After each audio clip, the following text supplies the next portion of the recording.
Et bonjour et bienvenue dans ce nouveau live de Planétéo. Je suis Théo et je vous accueille aujourd'hui sur ma planète pour un nouveau live de lecture.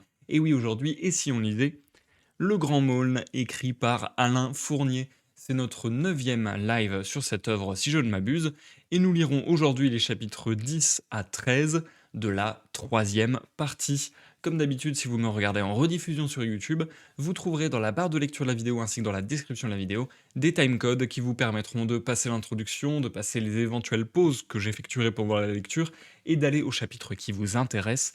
Ça peut vous servir également de marque-page si jamais vous voulez picorer cette vidéo, cette lecture en plusieurs fois. Et comme d'habitude, on commence avec une courte, brève, toute petite introduction, puisque pour l'heure, je suis en live sur Twitch, n'hésitez pas à nous rejoindre à l'occasion. D'ailleurs, je vais avoir des petites choses dans cette intro à dire en rapport direct au live, aux lectures. En effet, il y a un petit changement qui est en train de s'opérer dans ma life. J'en parle très souvent parce que c'est quelque chose qui revient régulièrement dans ma vie finalement. Hem, En ce moment, je suis en train de me réorganiser. Je suis en perpétuelle évolution, on en parlait un peu dans le pré-show, sur le live Twitch. Donc en ce moment, je suis en train de tester un nouveau système d'organisation. Je vous en parlerai peut-être dans un épisode, In My Head, prochain. Mais en tout cas, j'ai mis sur pied, un nouveau système d'organisation. Pour le moment, je suis toujours en vacances. Là, j'ai eu l'occasion d'avoir, un peu moins de 2 semaines de vacances, donc là, j'ai carburé sur mon système d'organisation pendant ces vacances, et j'ai commencé à le on va dire à l'appliquer, donc plus à être dans la théorie, mais dans la pratique. J'ai commencé à l'appliquer cette semaine. Pour le moment, cette semaine, ça fonctionne bien. Donc je suis assez content.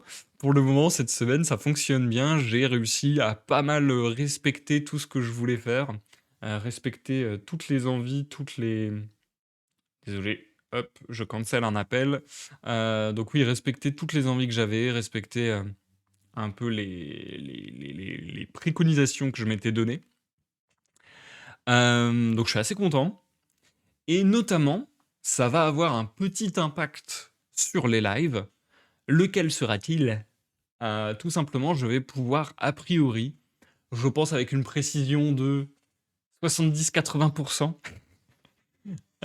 vous remettre au courant de, quand est-ce que je fais des lives. Parce que là, ça fait quelques mois que je fais un live quand je peux, et que, je vous préviens lorsque je vais en live sur Facebook, Twitter et Discord. Là, a priori, je vais pouvoir un petit peu vous prévenir à l'avance, un tout petit peu, puisque grosso modo, tous les samedis soirs, donc toutes les semaines le samedi soir, justement, je me crée mon plan d'attaque de la semaine à venir, grosso modo. Je repère, les timings forts de ma semaine, en gros. Donc je repère, les moments où je vais faire, telle ou telle tâche, ménagère, telle ou telle tâche, administrative, telle ou telle sortie, tel ou tel, moment de création et ainsi de suite. Et je repère donc, parmi tout cela, les créneaux où il est possible de faire des lives, et même plus que possible, où je prévois de faire quelque chose de créatif, de d'artistique, de culturel, de divertissant, et les lives tombent dans cette catégorie du coup que j'ai décidé. Donc je vais pouvoir normalement à partir de, bah, en gros les week-ends quoi, à partir du samedi soir, dimanche, quand j'aurai repéré ma semaine suivante, quand j'aurai un peu balisé ma semaine, je vais pouvoir vous mettre un petit message comme je l'ai fait cette semaine, je pense que je vais faire ça comme ça. Un petit message sur Discord juste où je vous dis: «Voilà cette semaine, il y a de fortes chances qu'il y ait un live tel jour à telle heure». Hem, donc voilà, ça sera pas aussi aléatoire que ce qui se passait depuis quelques mois. Ça ne sera pas aussi précis que ce qui se passait il y a quelques années où j'avais vraiment un planning très strict et très construit et des rendez-vous, très précis chaque semaine. Voilà, on est dans un entre-deux.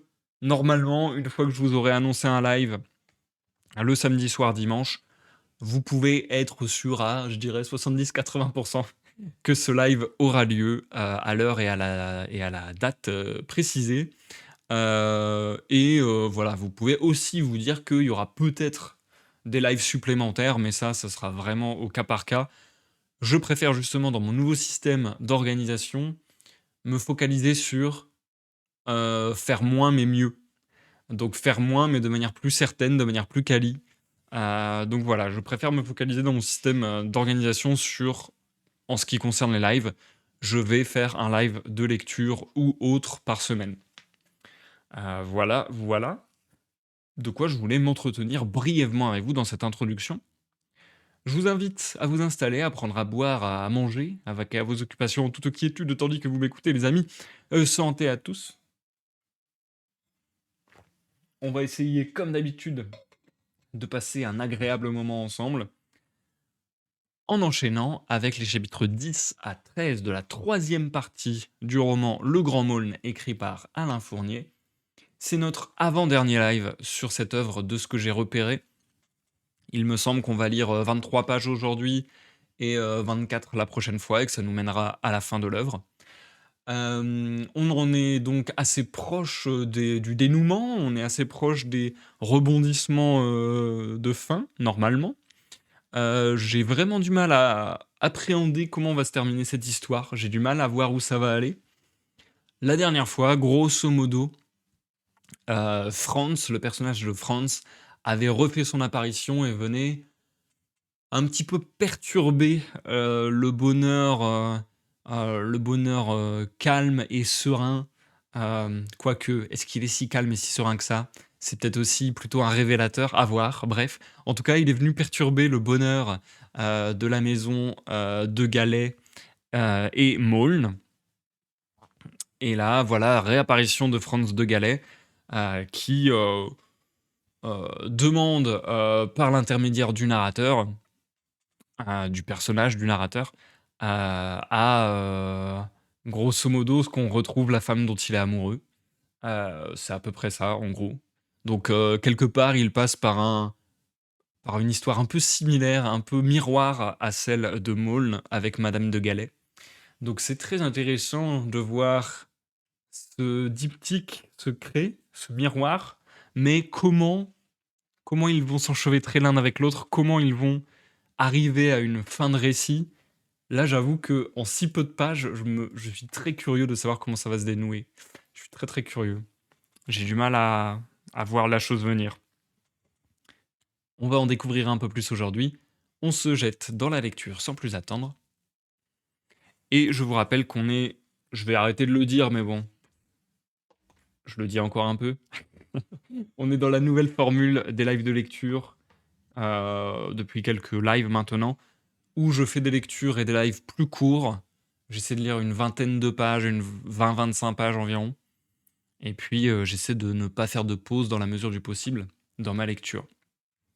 Donc logiquement, on se retrouvera pour l'outro d'ici quelques minutes. Sur ce, je vous souhaite donc une bonne écoute, que vous me regardiez en live sur YouTube, non, en live sur Twitch. C'est fou que j'arrive plus à dire cette phrase sans me tromper. Ça me rend dingo, ça me rend chèvre. Bref, donc, je vous dis bonne écoute si vous me regardez en live sur Twitch, ou si vous me regardez en rediffusion sur YouTube, et à dans quelques minutes, pour la fin de cette session. Chapitre 10. La maison de Franz. Mal rassuré, en proie à une sourde inquiétude, que l'heureux dénouement du tumulte de la veille n'avait pas suffi à dissiper, il me fallut rester enfermé dans l'école pendant toute la journée du lendemain. Sitôt après l'heure d'étude qui suit la classe du soir, je pris le chemin des Sablonnières. La nuit tombait quand j'arrivai dans l'allée de sapins qui menait à la maison. Tous les volets étaient déjà clos. Je craignis d'être importun en me présentant à cette heure tardive le lendemain d'un mariage. Je restai fort tard à rôder sur la lisière du jardin et dans les terres avoisinantes, espérant toujours voir sortir quelqu'un de la maison fermée. Mais mon espoir fut déçu. Dans la métairie voisine elle-même, rien ne bougeait, et je dus rentrer chez moi, hanté par les imaginations les plus sombres. Le lendemain, samedi, mêmes incertitudes. Le soir, je pris en hâte ma pèlerine, mon bâton, un morceau de pain pour manger en route, et j'arrivai, quand la nuit tombait déjà, pour trouver tout fermé aux sablonnières comme la veille. Un peu de lumière au premier étage, mais aucun bruit, pas un mouvement. Pourtant, de la cour de la métairie, je vis cette fois la porte de la ferme ouverte, le feu allumé dans la grande cuisine, et j'entendis le bruit habituel des voix et des pas à l'heure de la soupe. Ceci me rassura sans me renseigner. Je ne pouvais rien dire ni rien demander à ces gens. Et je retournai guetter encore, attendre en vain, pensant toujours voir la porte s'ouvrir et surgir enfin la haute silhouette d'Augustin. C'est le dimanche seulement, dans l'après-midi, que j'ai résolu de sonner à la porte des sablonnières. Tandis que je grimpais les coteaux dénudés, j'entendais sonner au loin les vêpres du dimanche d'hiver. Je me sentais solitaire et désolé. Je ne sais quel pressentiment triste m'envahissait. Et je ne fus qu'à demi surpris lorsque, à mon coup de sonnette, je vis monsieur de Galais tout seul paraître et me parler à voix basse. Yvonne de Galais était alitée, avec une fièvre violente. Maulne avait dû partir dès vendredi matin pour un long voyage. On ne savait quand il reviendrait. Et comme le vieillard, très embarrassé, très triste, ne m'offrait pas d'entrée, je pris aussitôt congé de lui. La porte refermée, je restai un instant sur le perron, le cœur serré, dans un désarroi absolu, à regarder sans savoir pourquoi une branche de glycine, desséchée que le vent balançait tristement dans un rayon de soleil. Ainsi ce remords secret que Maulne portait depuis son séjour à Paris avait fini par être le plus fort. Il avait fallu que mon grand compagnon échappât à la fin à son bonheur tenace. Chaque jeudi et chaque dimanche, je vins demander des nouvelles d'Yvonne de Galais, jusqu'au soir où, convalescente enfin, elle me fit prier d'entrer. Je la trouvai assise auprès du feu, dans le salon dont la grande fenêtre basse donnait sur la terre et les bois. Elle n'était point pâle comme je l'avais imaginé, mais tout enfiévrée au contraire, avec de vives taches rouges sous les yeux, et dans un état d'agitation extrême. Bien qu'elle parût très faible encore, elle s'était habillée comme pour sortir. Elle parlait peu, mais elle disait chaque phrase avec une animation extraordinaire, comme si elle eût voulu se persuader à elle-même que le bonheur n'était pas évanoui encore. Je n'ai pas gardé le souvenir de ce que nous avons dit. Je me rappelle seulement que j'en vins à demander avec hésitation quand Maulne serait de retour. Je ne sais pas quand il reviendra, répondit-elle vivement. Il y avait une supplication dans ses yeux, et je me gardai d'en demander davantage. Souvent, je revins la voir. Souvent, je causais avec elle auprès du feu, dans ce salon bas où la nuit venait plus vite que partout ailleurs. Jamais elle ne parlait d'elle-même, ni de sa peine cachée. Mais elle ne se lassa pas de me faire conter par le détail notre existence d'écolier de Sainte-Agathe. Elle écoutait gravement, tendrement, avec un intérêt quasi maternel, le récit de nos misères de grands enfants. Elle ne paraissait jamais surprise, pas même de nos enfantillages les plus audacieux, les plus dangereux. Cette tendresse attentive qu'elle tenait de monsieur de Galais, les aventures déplorables de son frère ne l'avaient point lassée. Le seul regret que lui inspira le passé, c'était, je pense, de n'avoir point encore été pour son frère une confidente assez intime, puisque, au moment de sa grande débâcle, il n'avait rien osé lui dire non plus qu'à personne, et s'était jugé perdu sans recours. Et c'était là, quand j'y songe, une lourde tâche qu'avait assumée la jeune femme. Tâche périlleuse de seconder un esprit follement chimérique comme son frère.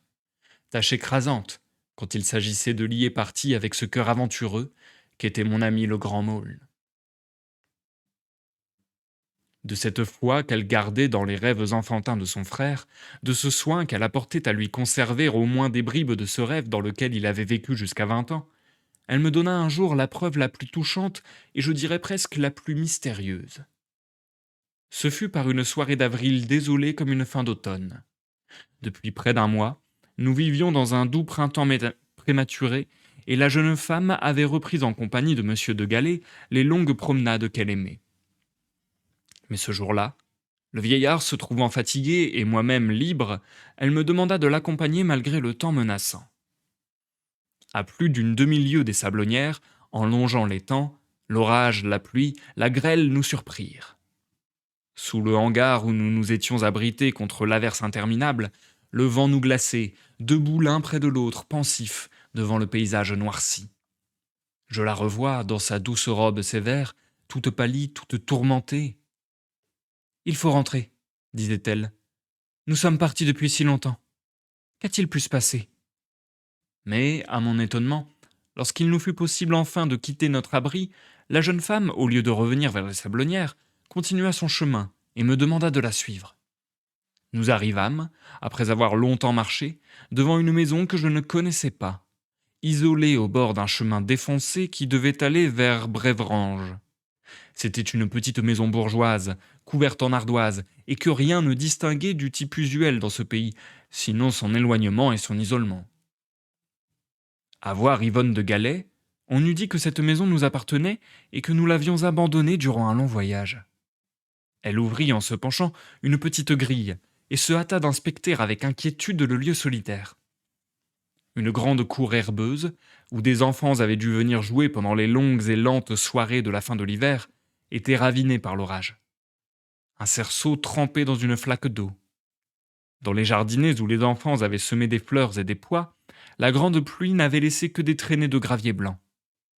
Et enfin nous découvrîmes, blottis contre le seuil d'une des portes mouillées, toute une couvée de poussins transpercés par l'averse. Presque tous étaient morts sous les ailes raidies et les plumes fripées de la mer. À ce spectacle pitoyable, la jeune femme eut un cri étouffé. Elle se pencha et, sans souci de l'eau ni de la boue, triant les poussins vivants d'entre les morts, elle les mit dans un pan de son manteau. Puis nous entrâmes dans la maison dont elle avait la clé. 4 portes ouvraient sur un étroit couloir où le vent s'engouffra en sifflant. Yvonne de Galais ouvrit la première à notre droite et me fit pénétrer dans une chambre sombre, où je distinguai, après un moment d'hésitation, une grande glace et un petit lit recouvert à la mode campagnarde d'un édredon de soie rouge.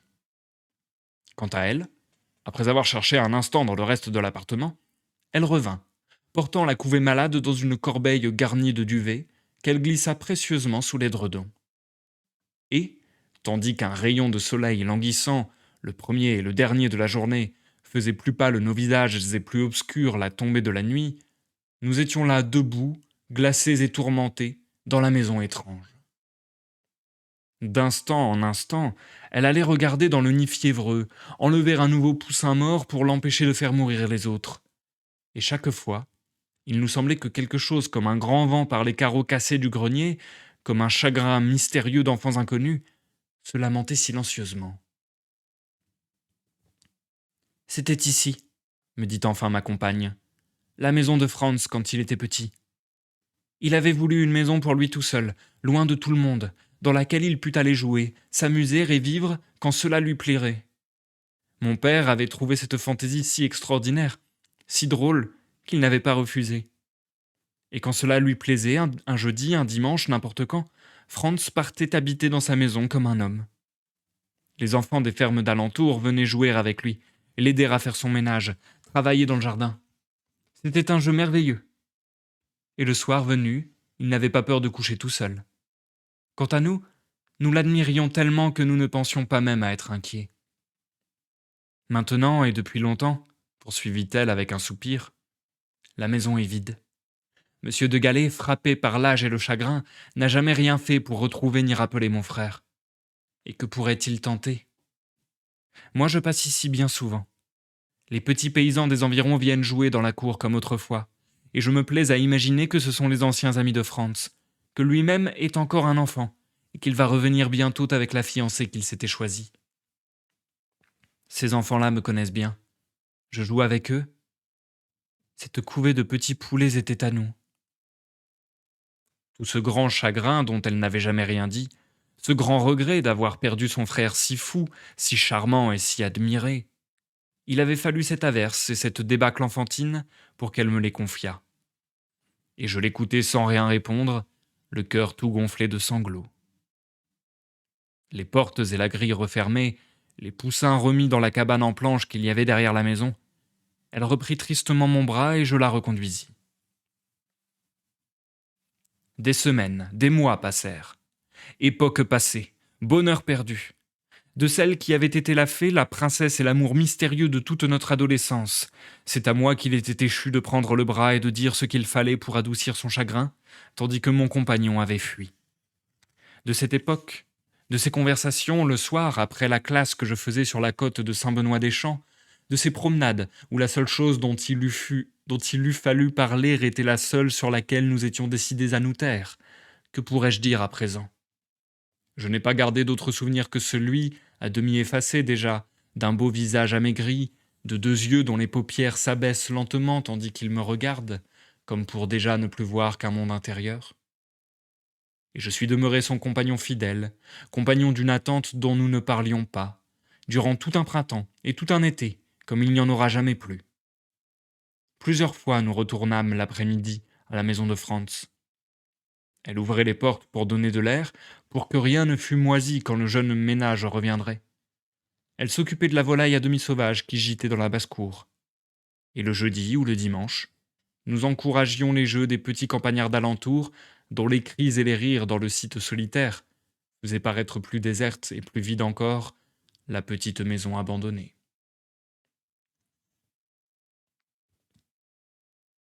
Chapitre 11. Conversation sous la pluie. Le mois d'août, époque des vacances, m'éloigna des Sablonnières et de la jeune femme. Je dus aller passer à Sainte-Agathe mes 2 mois de congé. Je revis la grande cour sèche, le préau, la classe vide. Tout parlait du grand Maulne. Tout était rempli des souvenirs de notre adolescence déjà finie. Pendant ces longues journées jaunies, je m'enfermais comme jadis, avant la venue de Maulne, dans le cabinet des archives, dans les classes désertes. Je lisais, j'écrivais, je me souvenais. Mon père était à la pêche au loin. Milly, dans le salon, cousait ou jouait du piano, comme jadis.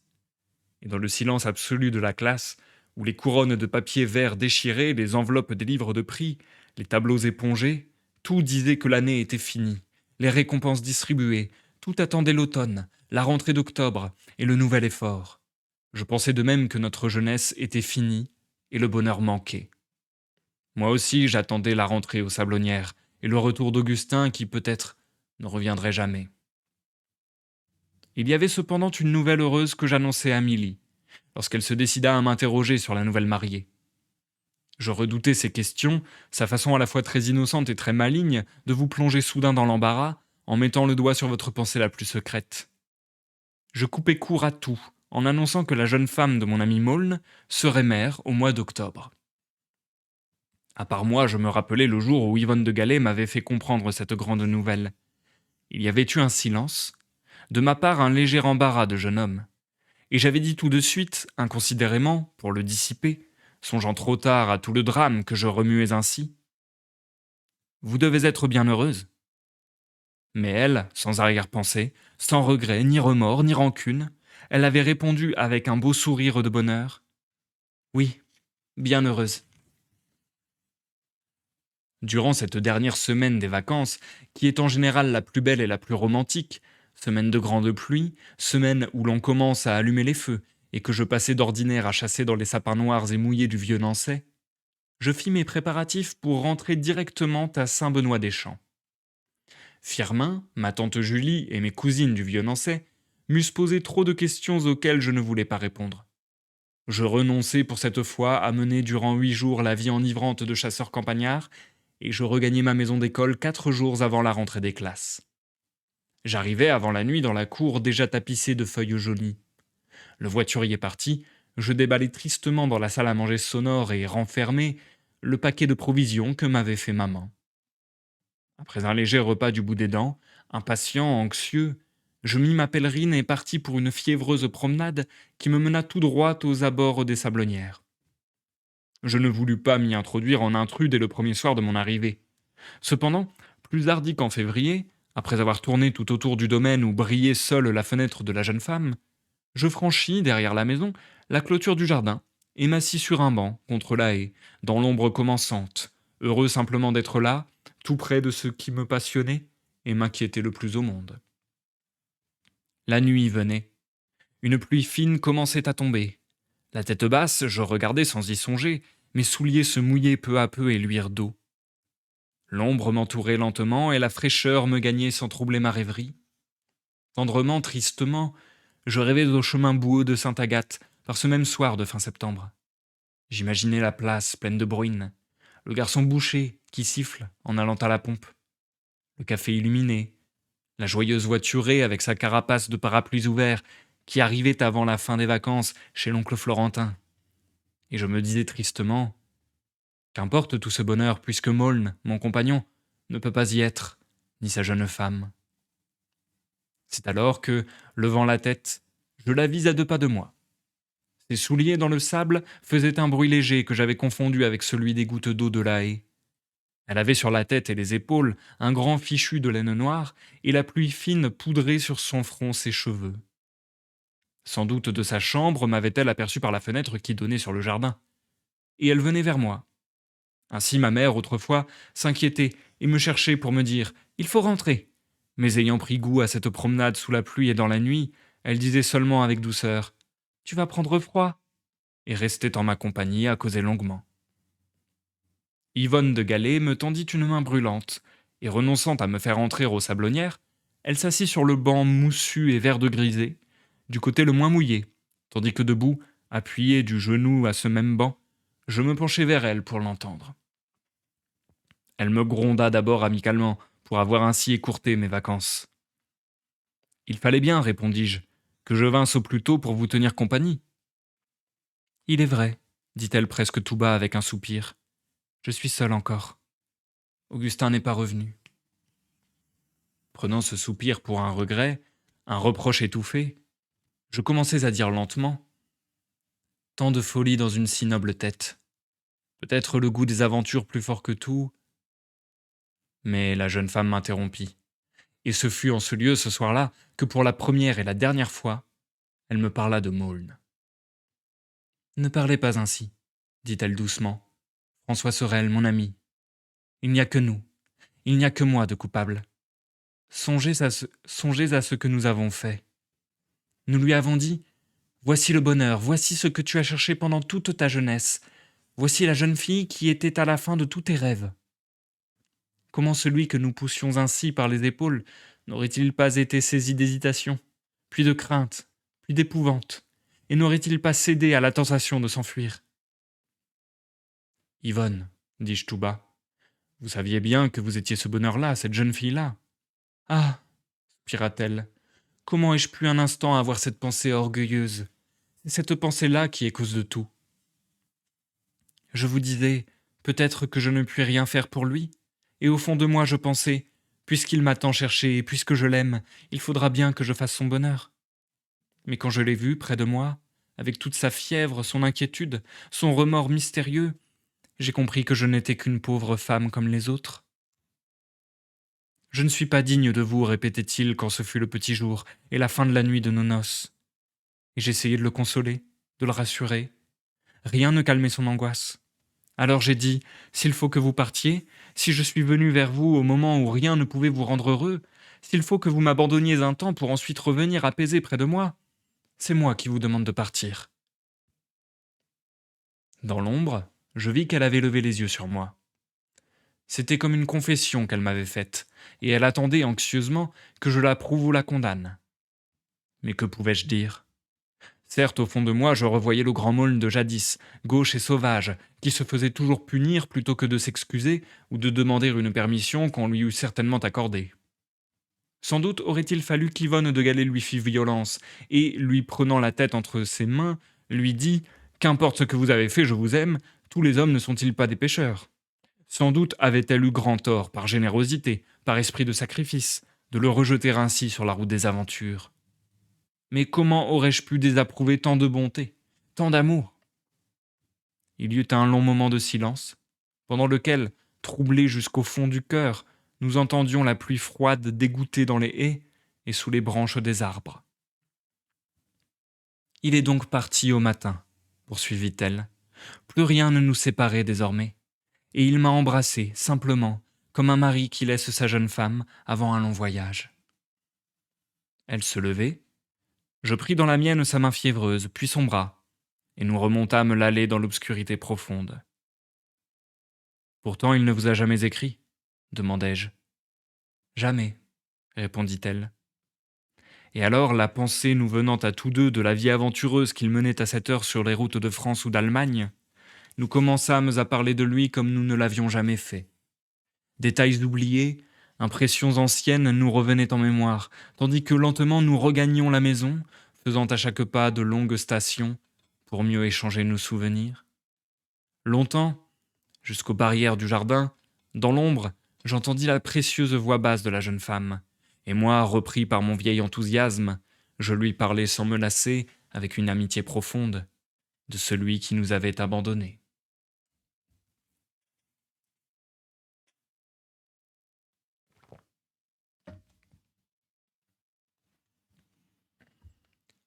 Chapitre 12. Le fardeau. La classe devait recommencer le lundi. Le samedi soir, vers 5 heures, une femme du domaine entra dans la cour de l'école où j'étais occupé à scier du bois pour l'hiver. Elle venait m'annoncer qu'une petite fille était née aux Sablonnières. L'accouchement avait été difficile. À 9 heures du soir, il avait fallu demander la sage-femme de Préverange. À minuit, on avait attelé de nouveau pour aller chercher le médecin de Vierzon. Il avait dû appliquer les fers. La petite fille avait la tête blessée et criait beaucoup, mais elle paraissait bien en vie. Yvonne de Galais était maintenant très affaissée, mais elle avait souffert et résisté avec une vaillance extraordinaire.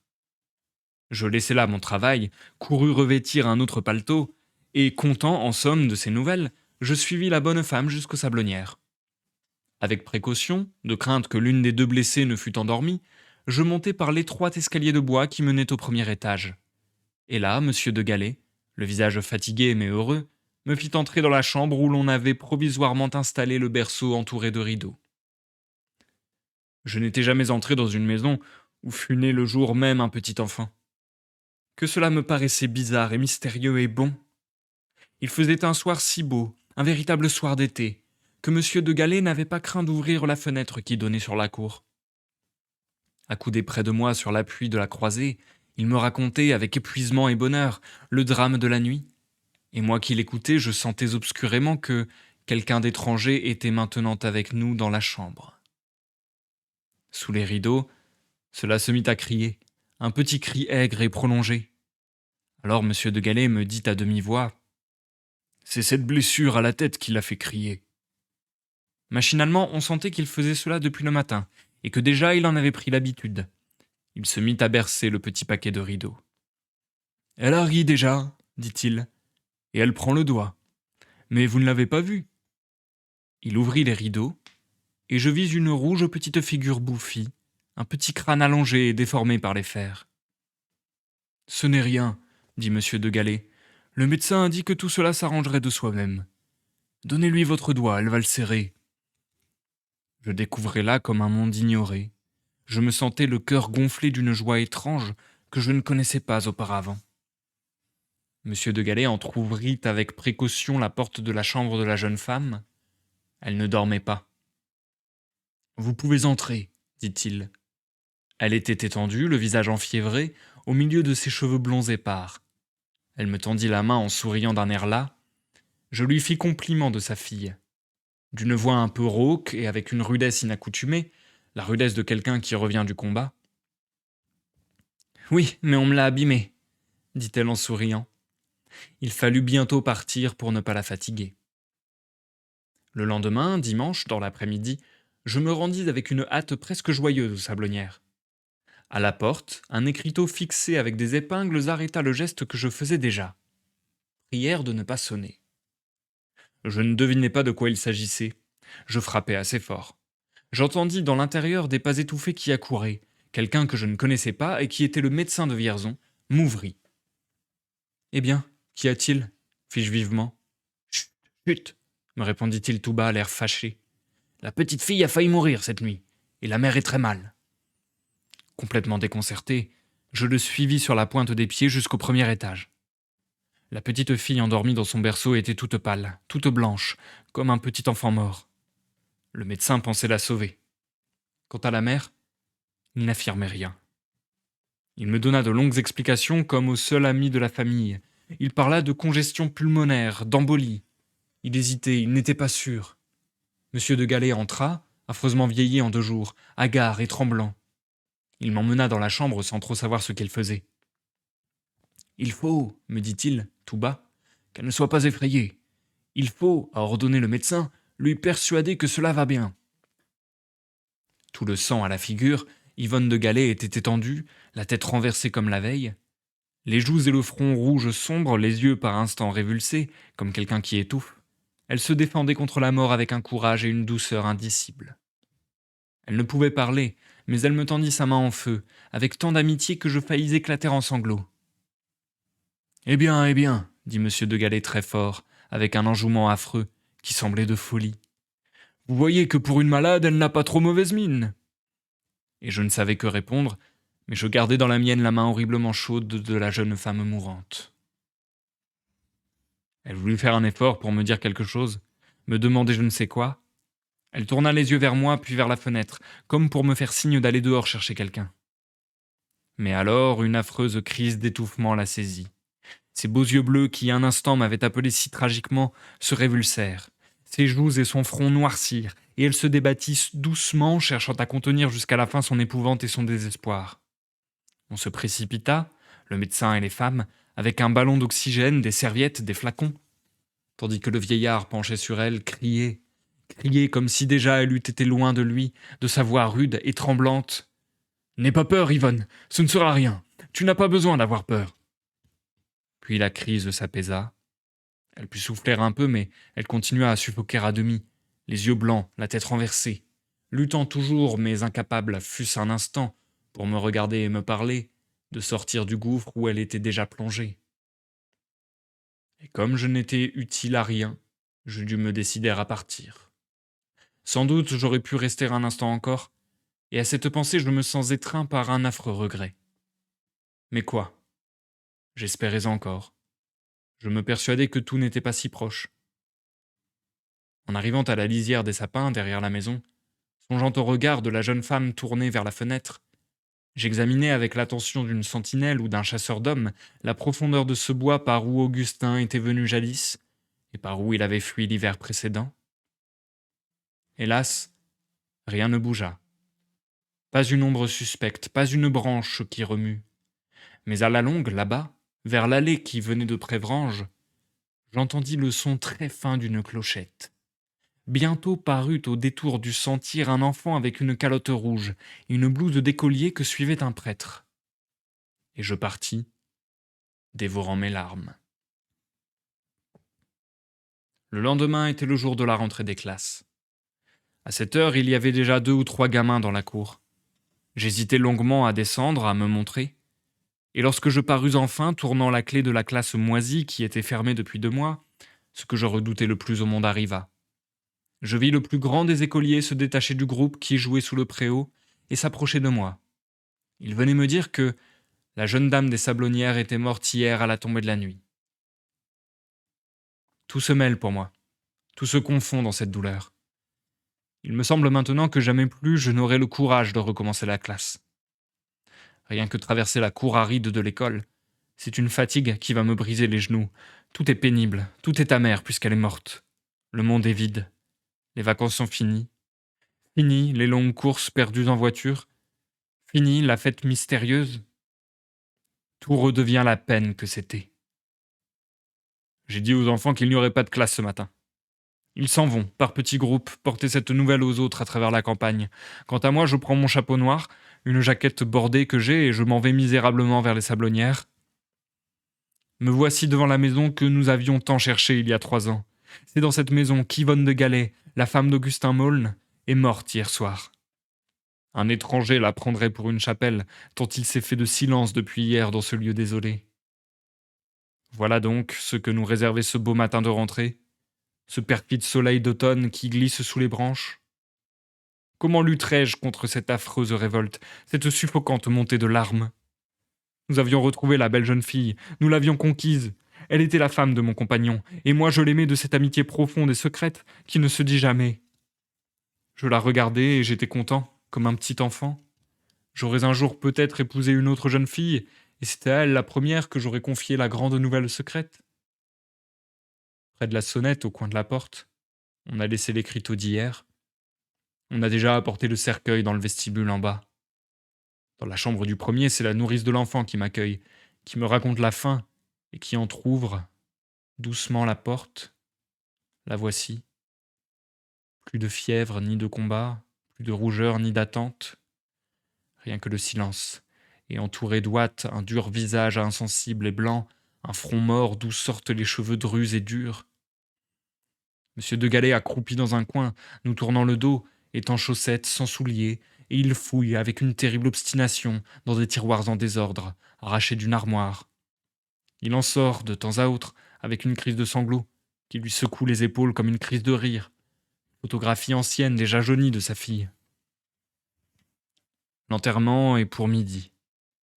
Le médecin craint la décomposition rapide qui suit parfois les embolies. C'est pourquoi le visage, comme tout le corps d'ailleurs, est entouré d'ouates imbibées de phénol. L'habillage terminé, on lui a mis son admirable robe de velours bleu sombre, semée par endroits de petites étoiles d'argent, mais il a fallu aplatir et friper les belles manches à gigots maintenant démodées. Au moment de faire monter le cercueil, on s'est aperçu qu'il ne pourrait pas tourner dans le couloir trop étroit. Il faudrait, avec une corde, le hisser du dehors par la fenêtre, et de la même façon le faire descendre ensuite. Mais monsieur de Galais, toujours penché sur de vieilles choses parmi lesquelles il cherche on ne sait quel souvenir perdu, intervient alors avec une véhémence terrible.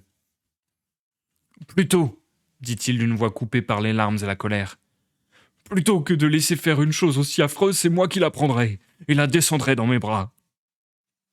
Et il ferait ainsi, au risque de tomber en faiblesse, à mi-chemin, et de s'écrouler avec elle. Mais alors je m'avance, je prends le seul parti possible. Avec l'aide du médecin et d'une femme, passant un bras sous le dos de la morte étendue, l'autre sous ses jambes, je la charge contre ma poitrine. Assise sur mon bras gauche, les épaules appuyées contre mon bras droit, sa tête retombante retournée sous mon menton, elle pèse terriblement sur mon cœur. Je descends lentement, marche par marche, le long escalier raide, tandis qu'en bas on apprête tout. J'ai bientôt les deux bras cassés par la fatigue. À chaque marche avec ce poids sur la poitrine, je suis un peu plus essoufflé. Agrippé au corps inerte et pesant, je baisse la tête sur la tête de celle que j'emporte. Je respire fortement et ses cheveux blonds aspirés m'entrent dans la bouche. Des cheveux morts qui ont un goût de terre. Ce goût de terre et de mort, ce poids sur le cœur, c'est tout ce qui reste pour moi de la grande aventure.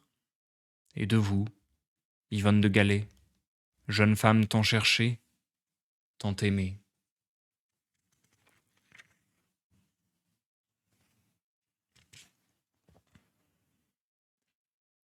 Chapitre 13. Le cahier de devoirs mensuel. Dans la maison pleine de tristes souvenirs où des femmes, tout le jour, berçaient et consolaient un tout petit enfant malade, le vieux monsieur de Galais ne tarda pas à s'aliter.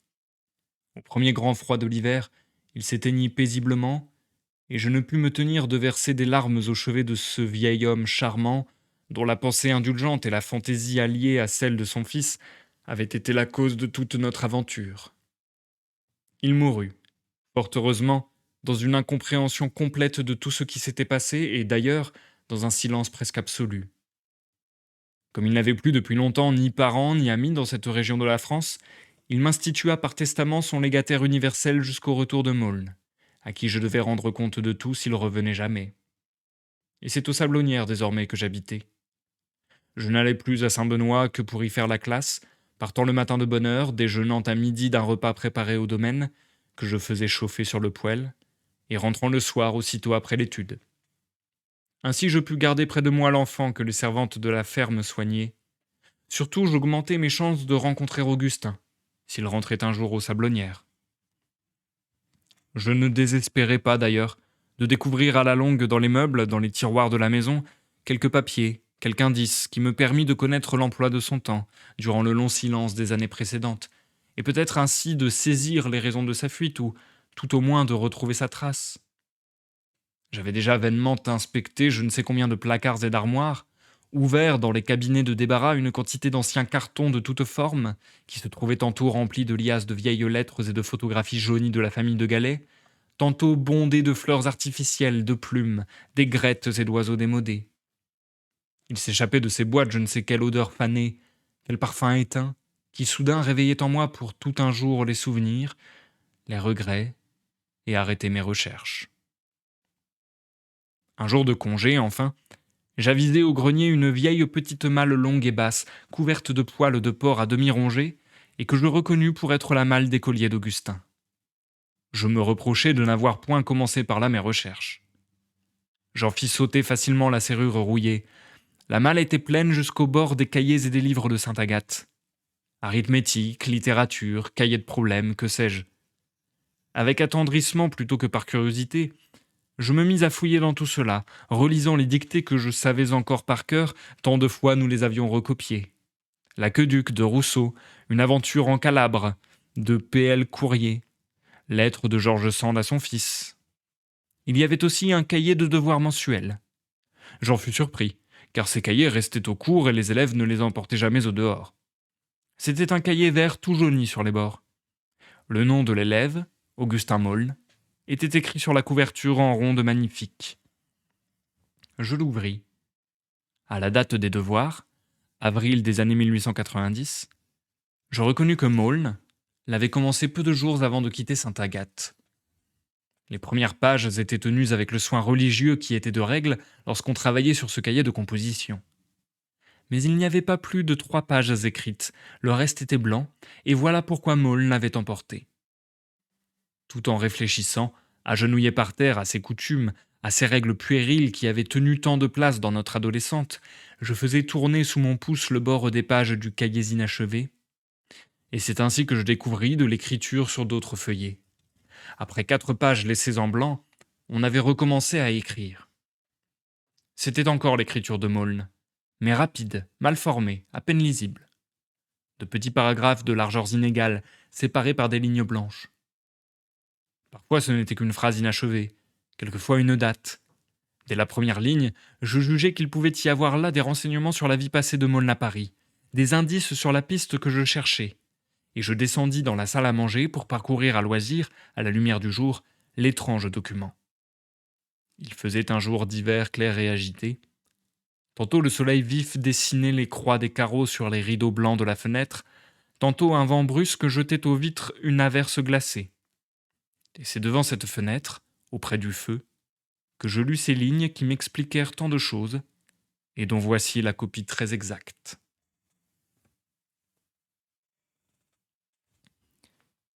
Et c'est la fin du chapitre 13. C'est donc sur ce cliffhanger de l'Apocalypse que nous allons nous arrêter pour aujourd'hui.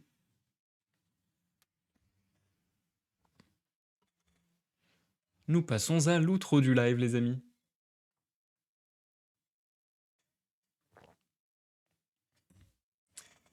Et du coup, je vais vite fait lire les messages que tu m'as envoyés, Algo. Je vais essayer de rattraper ça.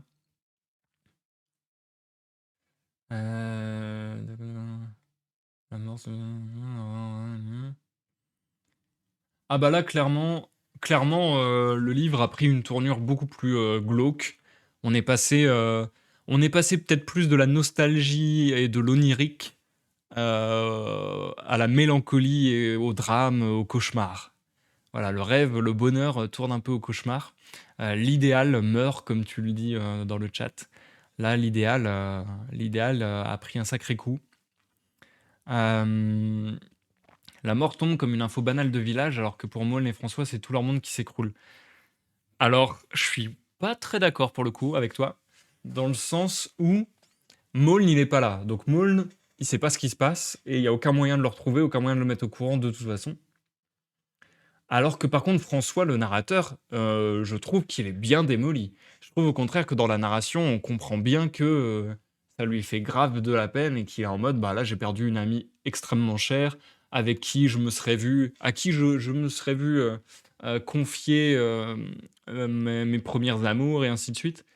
Donc, non, je pense que là, pour François, pour le narrateur, au contraire, on voit que c'est quelque chose qui le pèse, qui lui fait mal.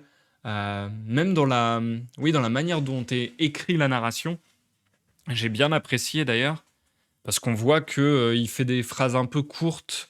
Il a tendance à faire des phrases au présent de l'indicatif et vraiment des phrases qui, voilà, comme si qui rendent l'immersion beaucoup plus grande, je trouve, comme s'il était vraiment en train de réagir en direct à la mort, à l'annonce de la mort.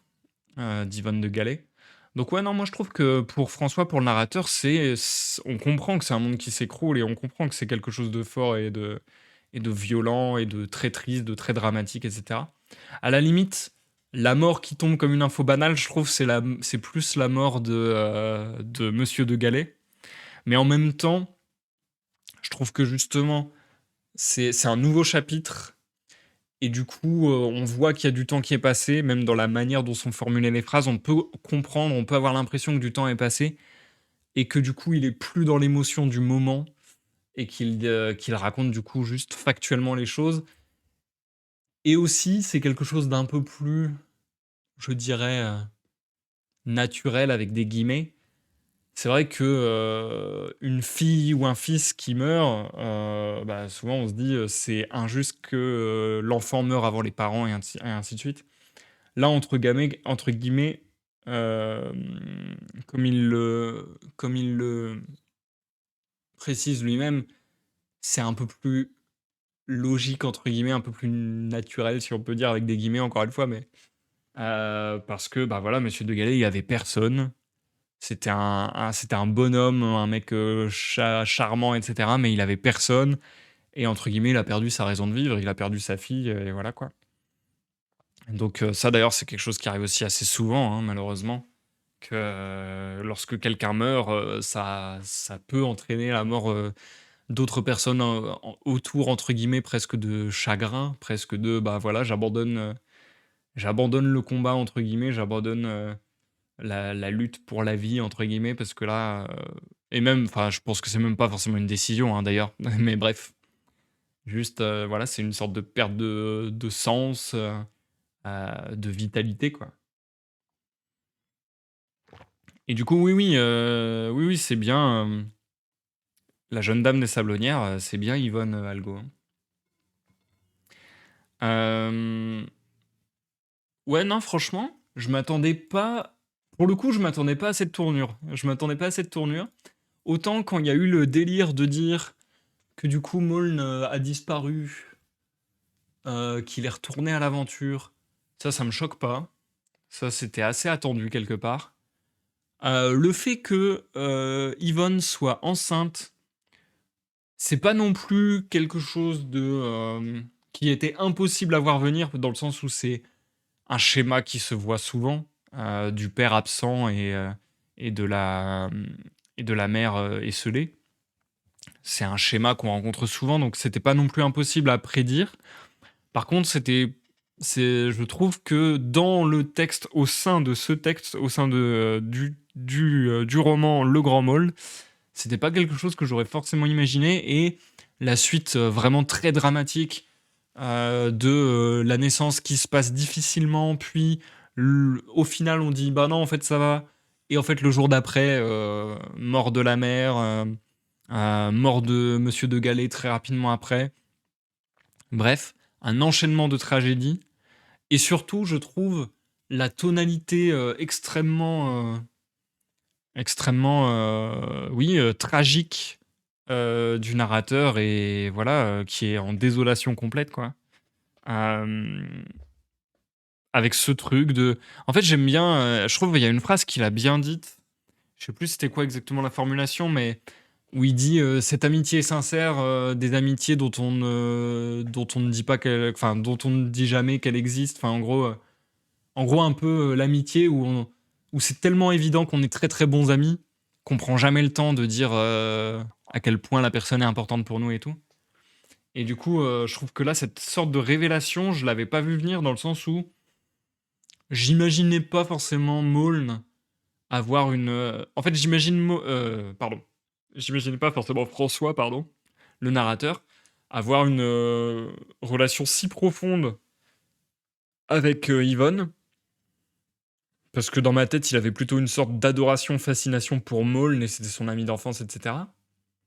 Mais à la fois, je trouve que c'est hyper logique. Je trouve que c'est hyper logique qu'il ait noué une relation comme ça, avec Yvonne de Gallet, où justement, quelque part, c'est sa grande amie, c'est quelqu'un qui est là depuis longtemps dans sa vie, qui a un rôle important quelque part dans sa vie depuis longtemps, puisque par le biais de Maulne, elle a eu un rôle important dans sa vie. Et donc je trouve assez logique finalement la teneur de leur relation et la tristesse qu'a pu déclencher chez lui cette relation. Maintenant, on finit sur un gros cliffhanger puisque, ça y est, Maulne a un peu récupéré, le domaine des Sablonnières et toutes les affaires de Yvonne de Gallet et de Monsieur de Gallet, globalement. Maintenant, il reste 2 gros cliffhangers, c'est-à-dire qu'il y a la fille, comment vont se passer les choses pour la fille, du couple de Gallet-Maulne, et il y a la trouvaille du narrateur d'un vieux cahier où Maulne aurait écrit potentiellement son aventure et ses aventures plus mystérieuses, plus secrètes d'un autre temps, qui vont peut-être venir éclairer le pourquoi du comment Maulne s'est comporté de la façon dont il s'est comporté, c'est-à-dire parfois de façon un petit peu étrange, un petit peu étonnant. Euh, N'importe quoi. Euh, je ne rebondirai pas sur ce jeu de mots. Mais ouais, du coup, non, franchement, j'aime bien ce roman. J'aime bien ce roman. Euh, Surtout que je m'attendais pas à ce qu'il aille dans des tonalités aussi tristes. Je m'attendais vraiment pas à ce que ça parte dans ce délire-là. Et je trouve ça très intéressant, d'autant plus que, pour le coup, Alain Fournier, parce que c'est vrai que depuis tout à l'heure, je dis le narrateur et le personnage de François Sorel se mêlant en plus. Mais là, pour le coup, même Alain Fournier a fait le choix vraiment d'aller dans quelque chose de beaucoup plus dark et très descriptif. Genre, comment dire? C'est sans compromission, quoi. Il va loin, je trouve, quelque part. En général, quand il y a des morts, enfin, en tout cas dans ce que je connais dans les romans, que j'ai lus, quand il y a des morts, ça va pas chercher trop loin, je trouve, dans, la description de ce qui se passe et ainsi de suite. Et là, de le décrire un peu de manière presque clinique, en disant bon, bah voilà, là, on a le cercueil, il passe pas, du coup, on a passé une corde, du coup, après, j'ai porté le corps, et ainsi de suite. Enfin bref, je trouve que ça ajoute des détails lourds, pesants, et qu'on comprend encore davantage l'épreuve qu'il doit vivre, du coup. Hum, C'est un peu, vous savez, en fait, tous les à côté, si je peux dire, lorsque quelqu'un de proche meurt. Je pense que la nouvelle de la mort est horrible en soi, mais en plus, il y a plein de petits à côté dont on parle jamais, qui sont lourds à porter parce que t'es déjà dans un moment de deuil, et en plus, tu dois t'occuper de trucs pas marrants, quoi. Genre là, transporter un corps, ça doit être très pesant, ça doit pas être marrant, quoi. Donc, non, j'ai bien aimé ce passage-là. Je trouve qu'il est sans compromission, qu'il épargne pas son lecteur, mais c'est intéressant du coup. En termes, bah, ouais, en termes psychologiques, ça met le lecteur dans un certain mood pour comprendre un peu, ce que traverse, François Sorel et c'est intéressant.